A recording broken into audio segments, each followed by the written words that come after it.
Hello, everyone. Thank you so much for joining us today for the Untangle community webinar on our latest version, 13.1. We're very excited about this new release, and Dirk Morris, our Chief Product Officer, is here to go through all of the new features and updates that are in this release. Just a few housekeeping rules before we get started.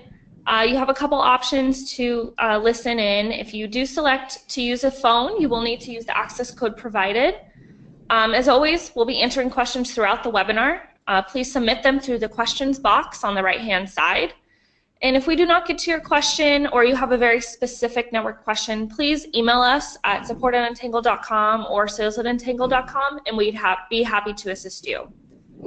As a reminder, this webinar is being recorded, so you will be able to share this or review this at your own convenience. All of our webinars are uploaded on the Untangle YouTube channel.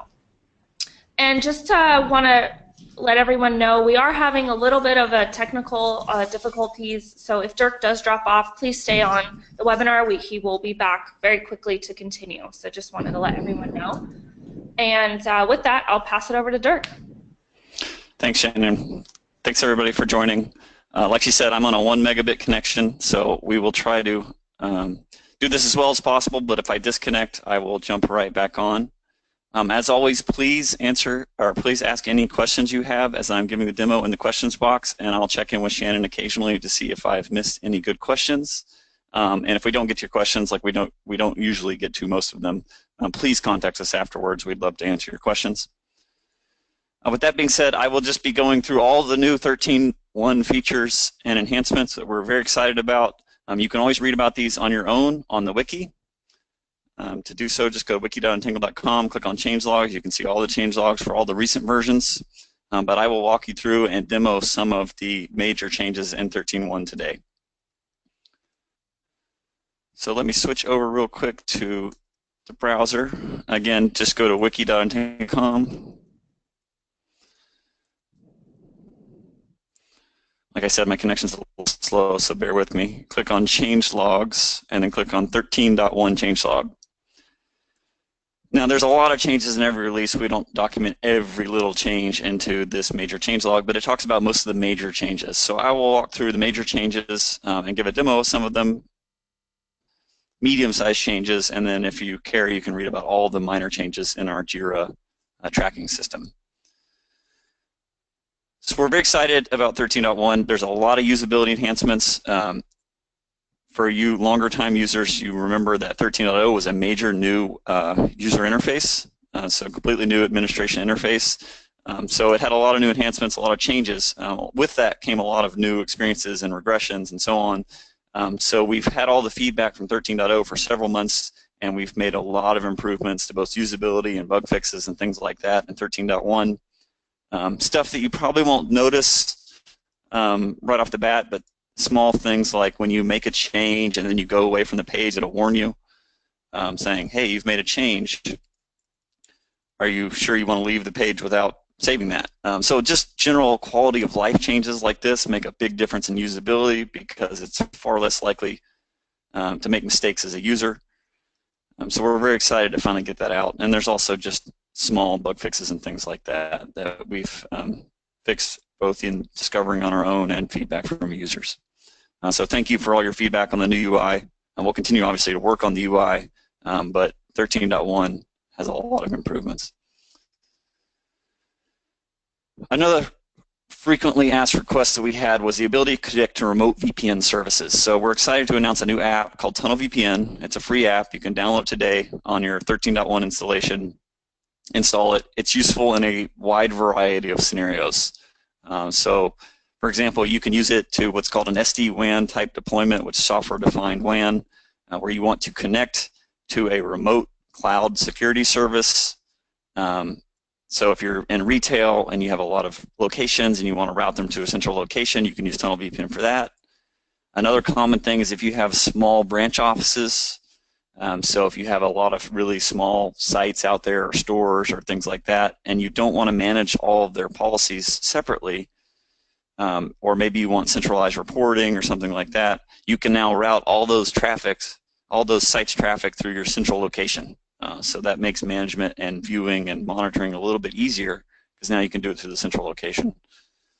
Another common use case is, let's say you just want privacy, so you want your VPN to go out to a different location, or you want to get around geographical limitations, like a lot of media places say you can't view that because you're in this country, or things like that. So I'll give a demo of some of these cases here in just a second, but it's useful in a wide variety of services. You can connect this to Untangle server, so a remote Untangle server, which can be running in a data center, in Amazon, wherever. You can connect it to a bunch of VPN services like Express or Nord. There's a million of these out there. Lots of good options. We are evaluating which ones are working well. We've had a lot of questions about which ones do you recommend. We are still testing a lot of these, so but they all work fairly well in my experience. So we will hopefully at some point be publishing a little bit more about which ones we recommend. But most of them should work with Tunnel VPN. Any of them that are OpenVPN based will work with Tunnel VPN. So with all that said, let me actually just give you a quick demo of Tunnel VPN. So as I said, you install it as a typical app. So you'll just go, after upgrading to 13.1, click Install App and click on Tunnel VPN. This is actually my home router that I'm showing right now. And again, bear with me, I'm a little bit of a slow connection. Let me go ahead and turn Tunnel VPN on. So now you can see the tunnel to Nord, which I already had configured, is connected to Nord.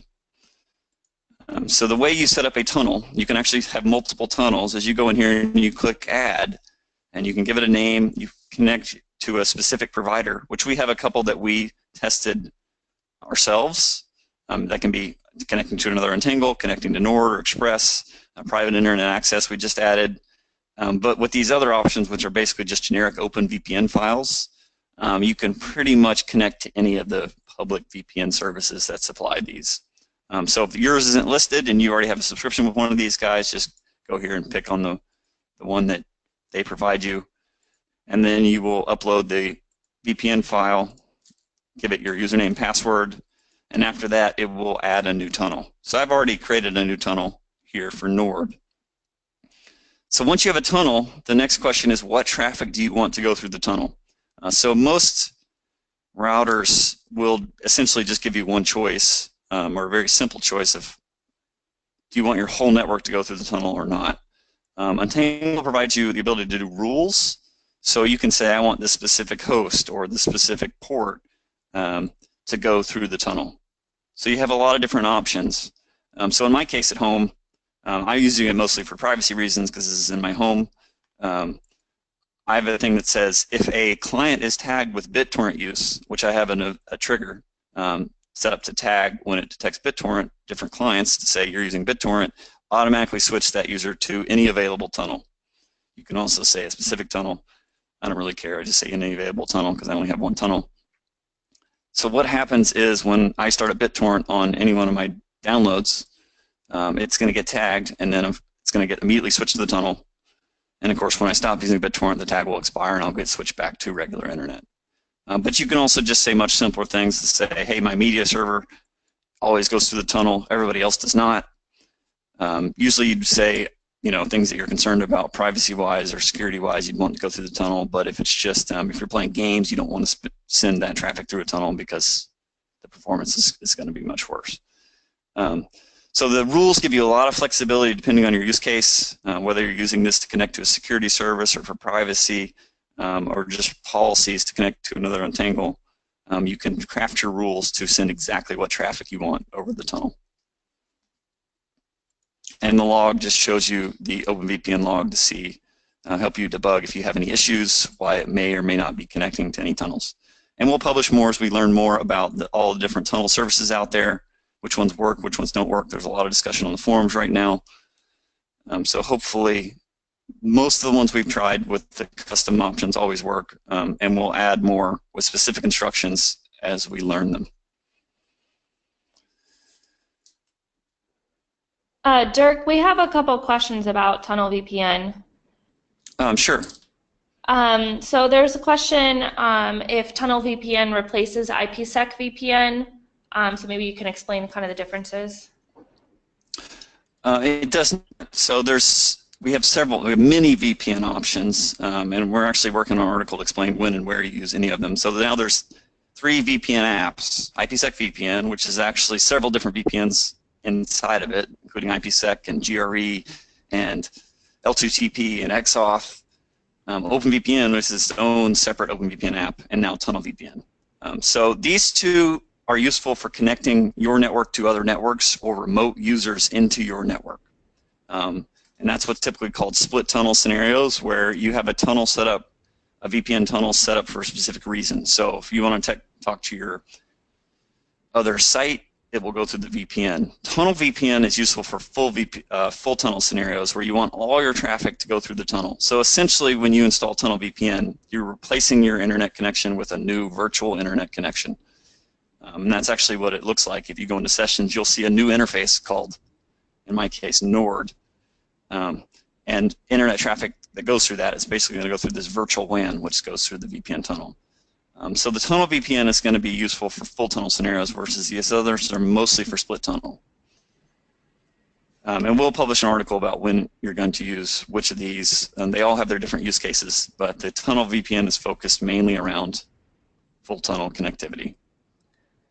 Okay, just one more question about this. Does routing all traffic through SD-WAN require an Untangle appliance at both ends, or just the central location? It does not require an Untangle at the central location. In other words, let's say, so SD-WAN, let me go into that a little bit, is a thing called software-defined WAN. Essentially what that means is, in the olden days, your WAN was your hardware connection, and you did all your processing of it on the hardware. So the SD-WAN trend is a software-defined WAN trend. It means a little bit of a different thing to different people. But basically it means is the logic and the way you process your internet traffic is changing. So that could be anything from gluing multiple WAN connections together into one software-defined WAN, or using tunnels to various exit points. So for example, if you have multiple Amazon AWS exit points or security services, you may want to send all your WAN traffic to them for processing. So there's all sorts of different scenarios. In this case, you'd excuse me, you would have the Untangle on your local site send it to a remote service. That could be another Untangle, that could be one of these services, or that could be anything that's OpenVPN based. So if you have let's say an example of a security service that's for archiving email, and you want to archive every single email that's sent on your site, you can set up a tunnel to that service that says send everything that is destination port 25 through this tunnel to a remote service.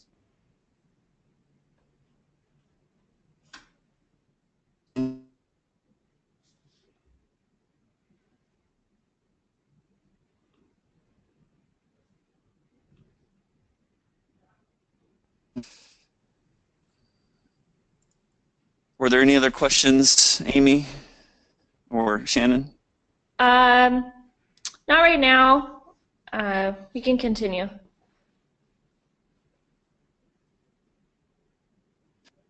Oh, that'd be useful. There was one question about how do I.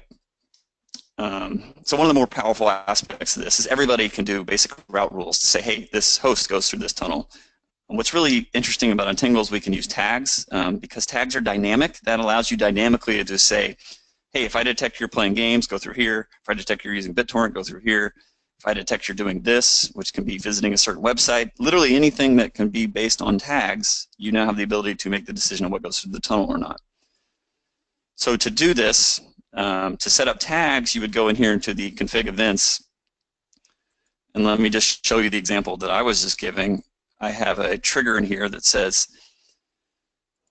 if I see a session where the application equals BitTorrent, which is an application control log event, then tag the client that initiated that session with using BitTorrent for the next 10 minutes. And you can read on the wiki how to craft these. You can also craft entire rule sets. You can entire these rule sets from the command center. So if you have your standard sets of triggers and alerts and things like that, you can control these via the command center for your entire fleet.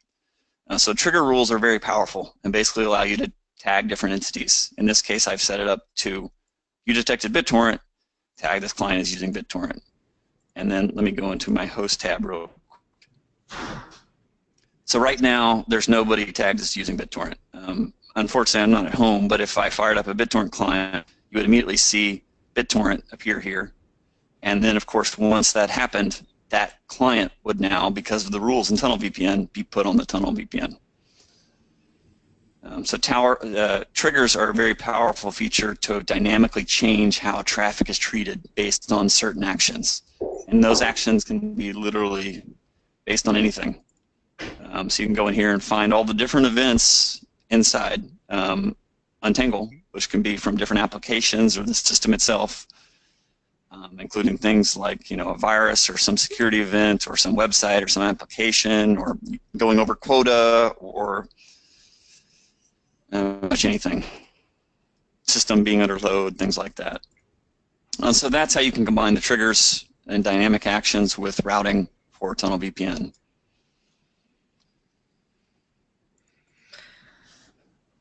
There's a question around if you can send specific websites through the tunnel. You can buy anything that's available as a routing IP. So we don't know the website until much later in the session. You have to make the routing decisions when the packet arrives. So you can do it by subnets and things available in rules. Let me show those rules, which is by IP. But you can't say route by something that may turn out to be a specific website because you don't know if that's going to be true until the future. So you can only route basically on knowledge on things that you know, and these are these things. This is the stuff available in the IP header, and whether or not these clients and servers are tagged.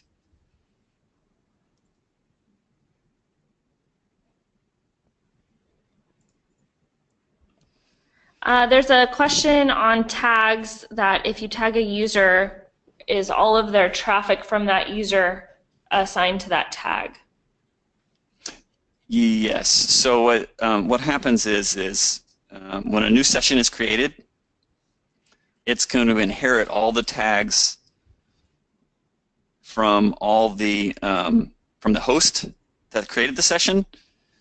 And the host inherits the tags from both the devices and the users. So you tag all three of these entities. I could say tag user, I could tag D. Morris as an engineering user, or I could tag Shannon as a marketing user. I could tag a device as an Android. And then I can go in here and tag this host as a Windows machine or whatever. You can use, and then when a session gets created, it's going to go and look at these entities saying, I'm this host, I'm this device, and I'm this user, and it's going to inherit all of those tags. So here I have, on my home network, which I'm on again, I have my speakers, my Sonos speakers tagged as Sonos. So when they create a session, I would go in here and it would, from that host, and it would say, tag Sonos over here on the side. So it would inherit. So if I tag a user saying this user's over quota or doing something malicious or is a problematic user and I want to treat him specially, whenever that user creates a session, whenever that host creates a session associated with that user, they're going to inherit all those tags. So you can use all those tags in Tunnel VPN and a bunch of other places as well to determine, like Policy Manager or things like that, to determine how the traffic is handled. Does Tunnel VPN use more resources than the other VPN app? No, it's not. It's not more than, say, OpenVPN. Obviously, a little bit of it depends on the remote encryption algorithm that the service specifies. Now, that's configured in the OpenVPN file, so that's not up to us. However, in my testing, even on a small, like this is a Linksys appliance, I've been able to get really good throughput with relatively low load to some of these services. So, you know, several megs a second to a lot of these services seems to go fine on even small appliances. So it's not a very heavyweight application in terms of processing power. It doesn't really require a lot of memory or anything like that either. So performance hasn't been a big issue. The limiting factor that I've discovered is just how much you can get through the service at all. Not all of them, at least very few of them, seem to support a full 100 megabit. But you can get several megs a second through without a problem. in my testing anyway. Let's see.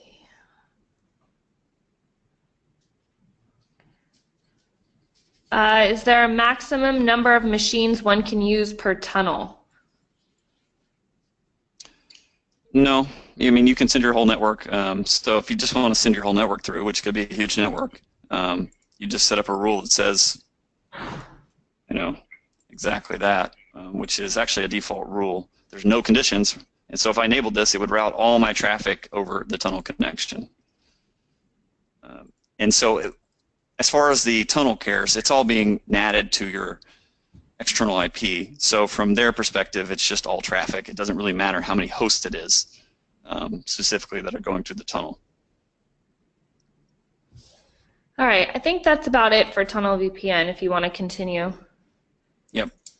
And to test that, by the way, there's a bunch of sites saying, like, what's my IP address.com. You can just configure your tunnel, enable it, and then go to that site for the first time. Just be careful that Chrome keeps connections open, so it can give you cached results for quite a long time.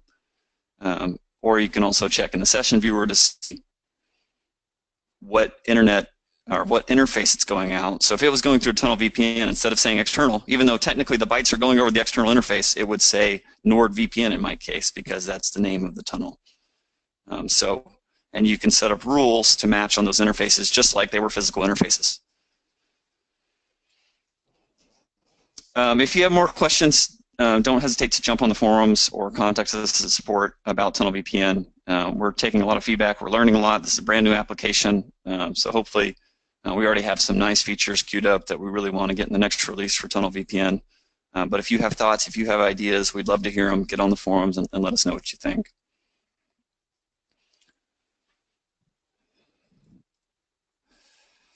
Captive Portal, we did a lot of enhancements that we think active users of Captive Portal will really enjoy. One of the big ones is the ability to authenticate with several very commonly used services like Google, Facebook, and Office 365. So the way this works is I'm going to switch to our San Jose firewall, and let me show you our guest Wi-Fi. So we run a Captive Portal in the office on our guest Wi-Fi network. It's a completely open network. You can see several users are using it right now. So previously what we had was a captive page that said, hey, please don't do anything malicious on this network. Agree to that, and you would log in. Now, we still had no idea who those users were, because they were not users of our organization. They may have been from downstairs. They may have been from outside in a nearby location connecting to our Wi-Fi. We knew nothing about those users. This is a common problem with anybody who has public Wi-Fi, like coffee shops, or really anywhere that runs public Wi-Fi, or just places like schools, which have tons of users but don't have directory connectors, so or they don't have Active Directory, or Radius, or things like that to identify Captive Portal users. So this is a great option for all those, because now you can say, I want users to need to log in with Google before they can authenticate with Captive Portal, or Facebook, or Microsoft, or any of the above, which is actually what we do on our network. So when you get on our Wi-Fi, now you get a page like this that says you need to log in with one of these accounts.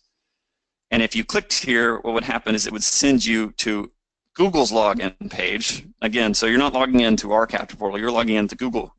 And I would log in with my account, and then after doing that, it would be redirected back to the Captive Portal and say, you've now been identified as this user. So this is a great way, if you have Google-based accounts or Microsoft-based accounts or Facebook, you just want to identify users on your network, which is common with schools that use Chromebooks, all have Google accounts. This is a very easy way to not have to connect with another directory or use Radius or things like that. Or if you just have public Wi-Fi and you want users to identify themselves, so you have some accountability of how to handle users and keep track of behavior and things like that, these provide great options. And again, these are completely secure. So if I use Google, I get redirected to Google, you log in directly with Google. The Untangle entity and nobody at this site ever knows your Google login and password. The way it works is you log in with Google directly, they send us a token, then we verify that the login was valid on the back end, and then the user is authenticated.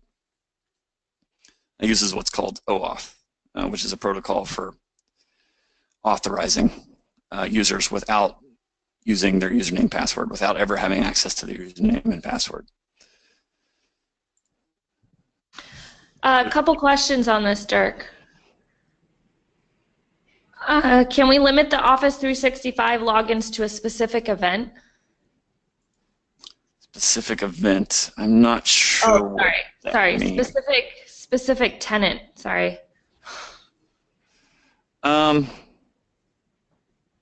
Like a group or something. I don't know how Office 365 does them, or organization or things like that. Not currently. It's basically just going to validate whether the whether or not the username is valid. However, after you've identified the user, you can do whatever you want. So, you know, let's say I only wanted to untangle ourselves, we use Google. So let's say I only wanted to allow Untangle users on this specific network. After I authenticated, I've identified them. So I could say, well, now that the user is set up as untangle.com, I could say, well, my policy says if the user is anything at untangle.com, send them over to this policy. And if they're not, send them somewhere else. So there's no ability on the front end to say whether or not we're accepting certain accounts. Currently, we might add that, and that would be really cool. But you can still do it based on username, because once you've identified them, you can set up rules and policies to treat them however you'd like. But we are exploring. I mean, that would be nice to be able to say, oh, I'm only these certain organizations, and also the ability to access group information, and some of these would be great as well.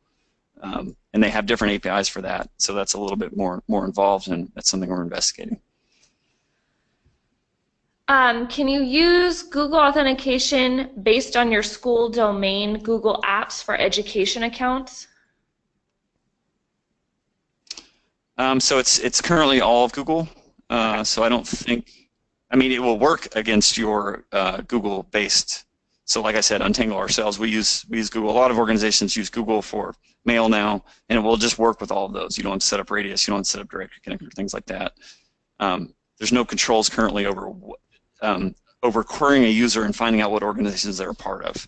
So you can do it yourself based on their email that they logged in with. However, we don't have the ability to connect to your organization and query that data. That's not public, so we're building an app to essentially enable us to do that on the Untangle side, to query the group information for your account. But that's not in place currently. There's a question about how the log shows who logs in. Let me just show it real quick. I don't want to show too much because, again, this is our public Wi-Fi at our local office. Yes, I want to continue. But it would show it the same way it normally does. So if I go to login, user events, successful user events, I click on that, give it a second to query the database. So there's been one today of somebody logged in with their Facebook account. But as always, you could say, well, I want to see, you know, for the past months who's logged in. And it would show all the different usernames that are logging in with their Facebook or Microsoft or Google account. Of course, this is prior we had no login, so it would just say anonymous, because all you had to do was agree, and it would say none. So now it specifies, oh, this is a Google account, and gives you the information. And again, that's also viewable in the Apps tab. And then, of course, if you go in the users table, you'll see those users, and you'll see the hosts associated with the users, and all the sessions associated with those hosts are all tagged appropriately, and they have the associated usernames that were provided from the login page. Question, can one enable OAuth and the local directory simultaneously? No, because when you're using OAuth, you're being sent to an external site. So oddities around the interaction between these two tabs now, because these used to be completely independent. So you'd go on the captive page and you say, this is what I want my captive page to look like. And that could be a login page or a message page. And then on the other tab, you'd say, here's how I want to authenticate the username and password that are provided. The way OAuth works is a little bit different. So if you're doing this, it actually means that the captive, you can't do any captive page you want, because the captive page is actually Google's page. So when you're selecting this Google account option, it's going to give you a link to go to Google to log in. So you can still specify the message that's displayed on the page. However, when they go to actually log in, it's at Google. And when they log in, of course, you're logging in directly with Google. They don't have any concept of local directory or things like that. So your choice is basically any specific OAuth provider, any of the OAuth providers, or the old options, local directory, radius, or active directory. Are the OAuth sessions bypassed from the captive portal capture rules?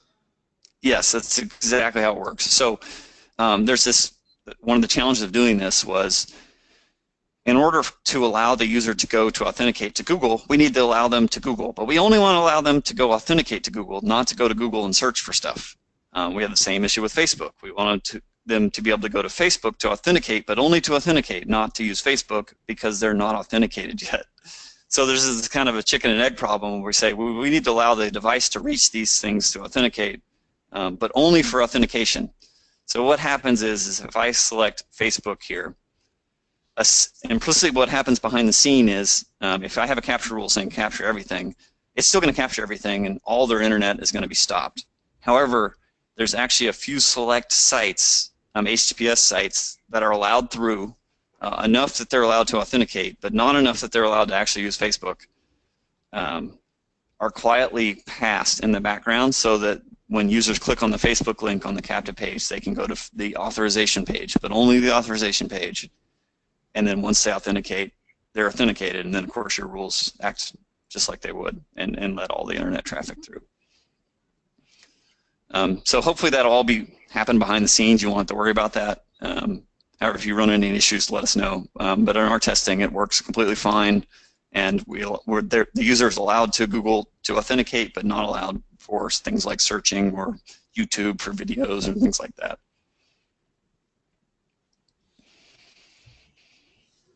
I think that's about it, Dirk, for captive portal. Oh, great. There's also some other nice features that we added. And I'm not sure if I demoed them last time, but you can now redirect to a host name. The use case of doing that is if you're running a larger site, it typically by default redirects to your internal IP. So if I go to the capture page, I would see an IP up here. The problem with an IP is it's not going to match your cert if you happen to pay for a cert, so you get a warning. So now you have the ability, by the way, redirect to a host name, and you can specify the host name of the local IP that resolves correctly to the local IP. And the captive portal will redirect to that host name instead, which if you have a valid cert, it will avoid one of the warnings that the user gets, which can lower your headaches with support costs and things like that. So that's a great feature. However, if you do that, make sure your DNS is set up correctly. Obviously, that host name needs to look up to one of the IPs of the Untangle server that is actually serving the captive portal page. So if you do use this option, make sure you configure your DNS correctly so that it actually does work.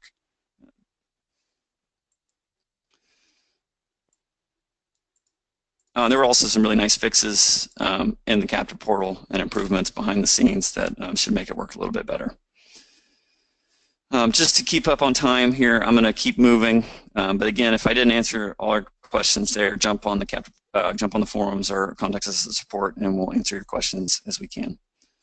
Application control got a whole bunch of new applications, so it's now much better at identifying some new frequent applications without going the whole list, which you can view on the wiki or in the application. There's some great ones like Airbnb, FaceTime, Slack. And also a whole bunch of adult-related applications. And these are great to have as applications because a lot of these sites are now HTTPS, so and not always web-based. So that allows you to basically identify those regardless of what type of traffic it is, whether it's web, whether it's HTTP, whether it's HTTPS, or something else entirely.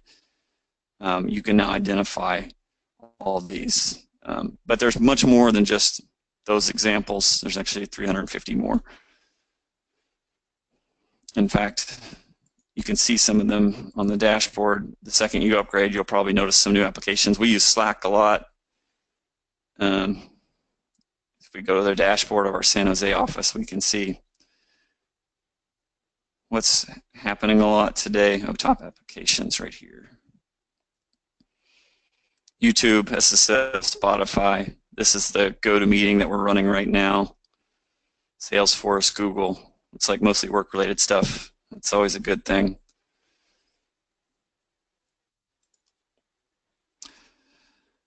Text-based administration UI. This is a little bit of a strange one. We're always about simplicity, so we've never really been focused on the installation, especially as it comes to text-based.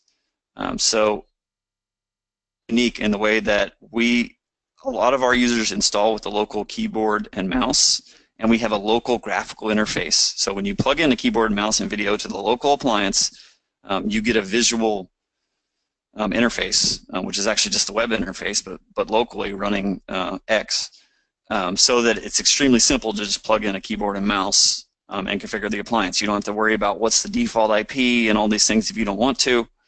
And so it makes setup extremely simple. However, there are cases, and nobody else ever really does it this way. However, there are cases when that's not actually the quote the simplest way to do it. So there's many appliances that don't have video output, especially on the lower end. The cheaper appliances don't tend to have HDMI or VGA. There's also all sorts of cases where your monitor is not correctly detected, or your video card is weird and the Linux drivers aren't very good. So there's these corner cases where it actually makes it harder to use that local graphical UI. And the other way this is handled in the industry is with a local text-based administration interface. So we've now added a text-based administration interface that's there as a backup. So if you just want a simple way to get into the local appliance with the keyboard and mouse and configure the IP so you can connect remotely with Chrome, you can now do that. So let me show you what that looks like real quick. So if you boot up now on an Untangle appliance, you have a new option that says text-based UI. And if you can't get into, for some reason, your monitor doesn't work, or you don't even have VGA and you're connecting via a console, a good old serial console, you can still use this UI to basically do basic things like configure your networks. So if I want to configure my internal IP address and I want to give it a certain IP so that I can reach it, you can go in here and change the way the interfaces are configured, very similar to how you do it through a web interface, but now with the keyboard and mouse, or now with just the keyboard. And then once you've configured your interfaces, you can go and connect to them remotely and continue the setup wizard and do the normal thing. So hopefully this will help with those that don't have VGA or HDMI or just have weird video setups to more easily configure the Untangle interface. And again, where this doesn't mean we're investing in this kind of interface, we just want it in the option, want to have the option where the graphical interface does not work as planned. Are there any questions, Shannon, I should address before I move on?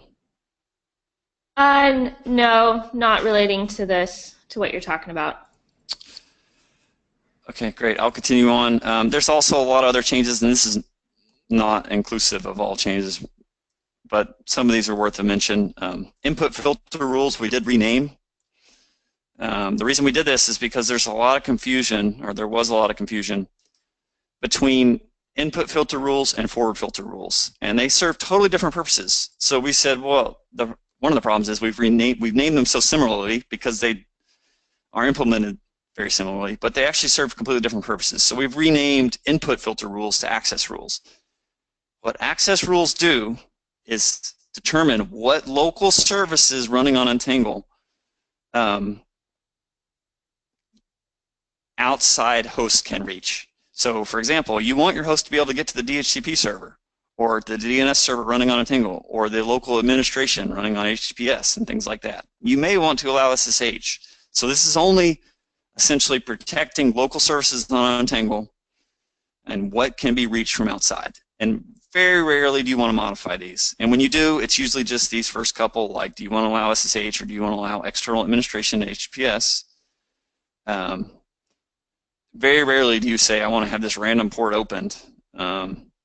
So you don't want to be in here very often. What we were encountering is people were having any weird connectivity issues. They'd go in here and they'd add an input filter rule, which could do a very bad thing. So now this is under advanced. They're called access rules, and they have nothing to do with Untangle passing or not passing traffic. They only have to do with what local services running on Untangle are accessible from outside. Forward filter rules, which are now just called filter rules, basically are filtering traffic on your network. So if I want to block a certain host, I'd go in here and say, you know, source address 192.168. Now they're not going to be able to reach the internet. So filter rules are essentially classical firewall rules at layer 3 that filter traffic as it passes through Untangle. So hopefully that rename will make things a little bit clearer. Filter rules are useful in a lot of scenarios. Access rules you do not want to be messing with much of the time beyond enabling external HTTPS. And by the way, a very common thing nowadays is if you're concerned about enabling HTTPS externally because it provides the internet with the ability to log into your server if they had the password, do not enable it and essentially go to your account and access your server through the command center. So if you're a command center user, it's extremely easy to get to your appliance interface, this interface, through the command center itself without having you log in as your account into your command center, and then you can access all your appliances directly through there, whether or not external HTTPS is enabled or not. So there's a very convenient way to get around and access your appliances without having to open them up to the internet. Unrelated, but a nice tip that many of our resellers have been adopting. There's a bunch of security improvements in this version. We did several audits from the community. There was a lot of feedback from the community as well as internal audits that say, here's some security improvements. I didn't iterate all of these, but there's a lot of them. Nothing major. It's not like there's an exploit or something. We would have done that in a patch, but they're just changes and feedback and advice from external. So for example, like the user API is now not enabled by default. We've also made some ways that it is more or less trusting of calls to the API and things like that. So it's mainly just improvements, especially to the default configuration that we felt was a safer profile for default that would not impede the user experience. There's a couple new options in the email templates, which is very useful. Email to date and week to date, or month to date, excuse me, and week to date. So previously you could say I want a daily report or I want a weekly report. Now there's the new option to say I want a month-to-date report. What that means is all data from the first to current. The reason this is popular is because a lot of places are adding quotas onto their internet connectivity. So if you just need to know how much data that's been passed on the external interface to date from the first of the month till now, you can now set up an email that comes out weekly. I mean, you can include any report, but you could only include one report if you want. It really depends on what you want. That says how much data has been passed from the first till today. And the same for week to date. So those new templates are useful for those scenarios. As I already demoed in TunnelVPN, there's now called client and server tagged conditions in all the IP tables-based rules. So what's an IP tables-based rule? Well, any layer 3 rule under the covers, it's implemented with what's called IP tables. So if I go into bypass rules, I can now bypass based on tags, which is cool because that means your bypass rules are no longer static. They can be dynamic based on tags. That's true of all these rules, filter rules, things like that. You can go in and say client or server tagged. And tags, again, give you the ability based on triggers to change tags based on any dynamic action. So that is a very powerful functionality because on any of these things, NAT rules, bypass rules, filter rules, pour forward rules even, you can choose how to handle traffic based on tags. There was actually a whole bunch of improvements to the report viewer. Switch to,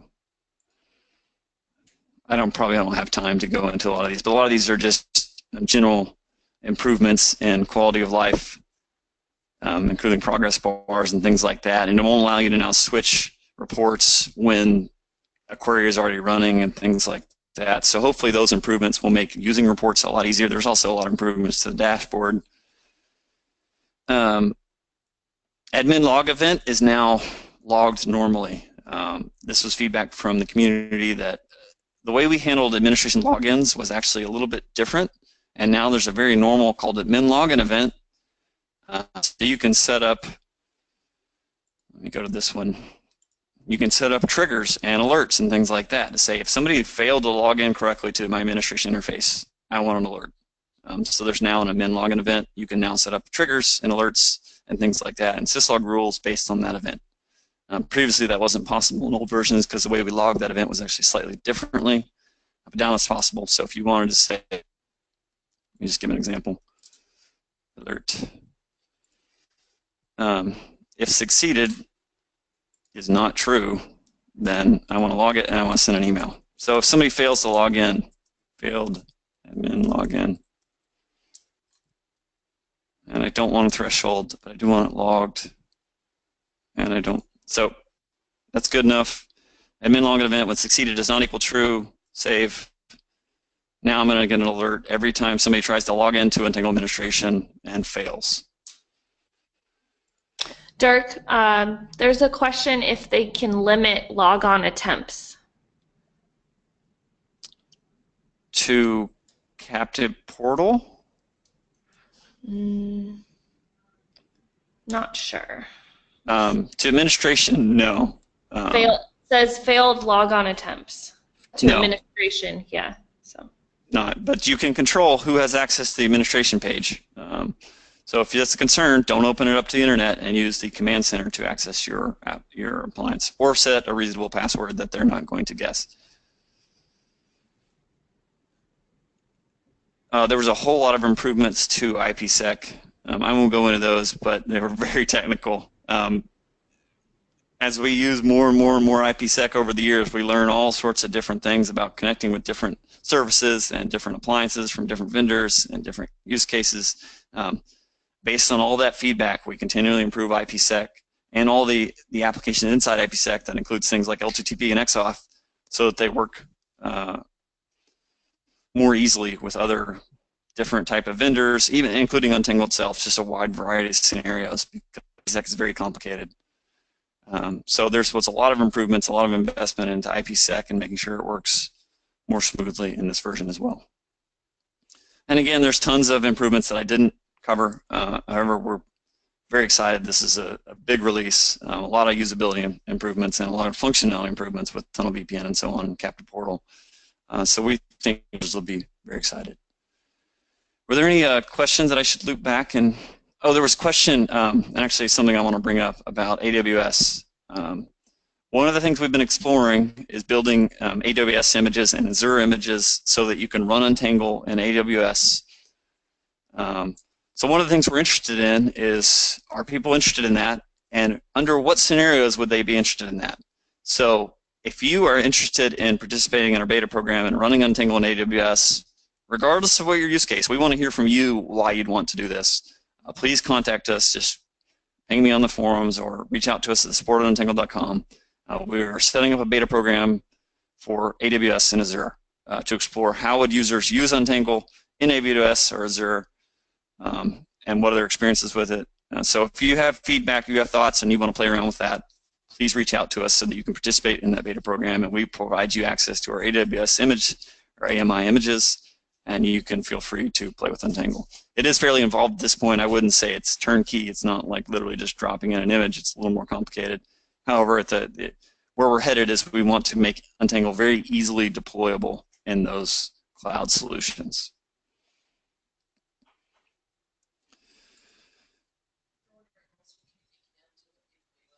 Just some unrelated questions. Does 13 support BGP?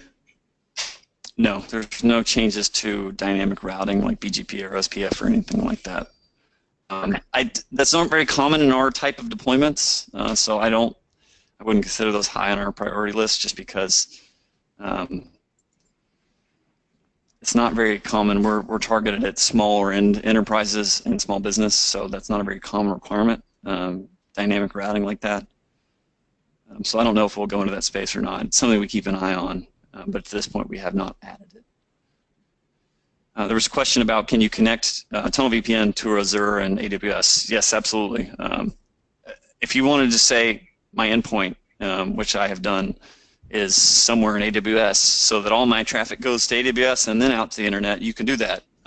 Any AWS server running OpenVPN you can connect to. If there's already a service that you want to connect to that supports OpenVPN, you can do that as well. So the fact that it's in Azure or AWS or whatever is not really the thing. It's just whether or not it supports OpenVPN. And you can create multiple tunnels. So if you're, let's say you have a ton of retail sites around the country and you have several services set up in all the different AWS data centers, you can set up several tunnels to say, here's, I want it to go out this tunnel or this tunnel or this tunnel, to make sure you get maximum performance so that it's going through the nearest by data center. So there's, I think, a lot of ways in which, and this is why we're investing in this area, software-defined WAN and tunnels are going to change our internet connectivity. We're seeing a lot of changes in the whole way we connect to the internet because of privacy concerns, because of net neutrality concerns. There's a lot changing with the way the internet works, so we want to make sure we provide the options to allow you to connect to the internet. There's a very specific question that just came in. Is there a way to prevent a single user from using multiple Gmail accounts with captive portal? For example, if we limit 500 megabytes per user for a day, is there a way to prevent them from getting additional quota from another Google login? Well, you can set up the quota by the host. So, I mean, you could just do it host-based instead. You don't have to set up the quota by the user. In which case they would have to use a different device. But I don't see any way off the top of my head that you would know. So, for example, if I use dmorris@untangle.com or if I use dirk.morris@gmail.com, those are my two Google accounts, I don't know how you would know that the two are related at all. So I can't think of any way off the top of my head that you would do that. However, you could just set up the quota by the host instead, in which case they would have to use a different device. The other common question that has been asked is, when will I get 13.1? I should have addressed that right up front because that's always the question. So I apologize for not doing that. I knew I was missing something important. As always, we roll out updates over time. So 13.1 is brand new. So if you're in the priority queue or the early access queue, which are super separate queues, you are first in line to get it. So if you want to be first in line, just send either me a PM on the forums or send support@untangle.com an email saying I'd like access to 13.1 sooner rather than later, and you'll be put on those queues. After those queues are done, which they're not, we start to roll it out to the rest of the population over time. There's a multitude of reasons we do it this way.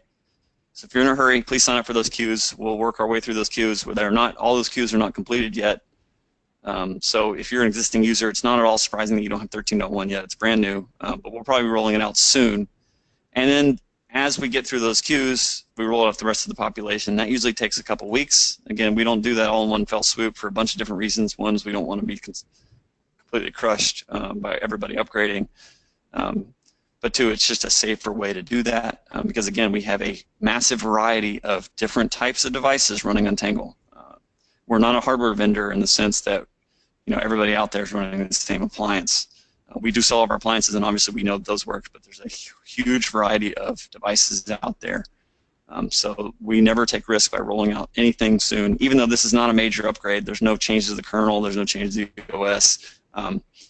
We're always safe with our rollout to make sure that there are no issues. A question about that: when you provide the UID to support, they do not have access to, the support does not have access to the network, correct? No. When you provide your UID, they don't have access to your server, if that's the question. Whether or not they have access to your server and we have access to your server is controlled in config system, I believe. There's two options. One is, do you want your appliance to connect to our cloud? You probably want that because you get a lot of security benefits. That basically says, will, for example, virus blocker connect to Scout IQ to query things, or will it connect to the command center? And then the second option is whether or not the support team has access to your appliance. So you can connect to the cloud just for the security benefits and access via command center. And the second option is whether or not a support team can access your server. And now, usually most deployments leave this on just because that way, if anything happens, they can call support no matter where they are saying, hey, I have this issue, can you help me? And they can get in and help. However, there's security concerns at some organizations with, you're not allowed to provide access to external entities and things like that. So in that case, just turn that off. And then if you do need support, you can turn it on and then turn it off as you see fit. Or you can turn both of them off, and basically your Untangle is completely disconnected from our cloud system. But that has nothing to do with the rollouts and providing the UID. You can still contact us. However, in order to be onto the priority queue, I do think you need to have this enabled. But the early access queue, you do not. There's a question about application control on the upgrade. If all the application control programs will be default disabled upon upgrade. Definitely, yes. We wouldn't block anything new. They will just appear. What was a good example? Airbnb. Let me go find Airbnb.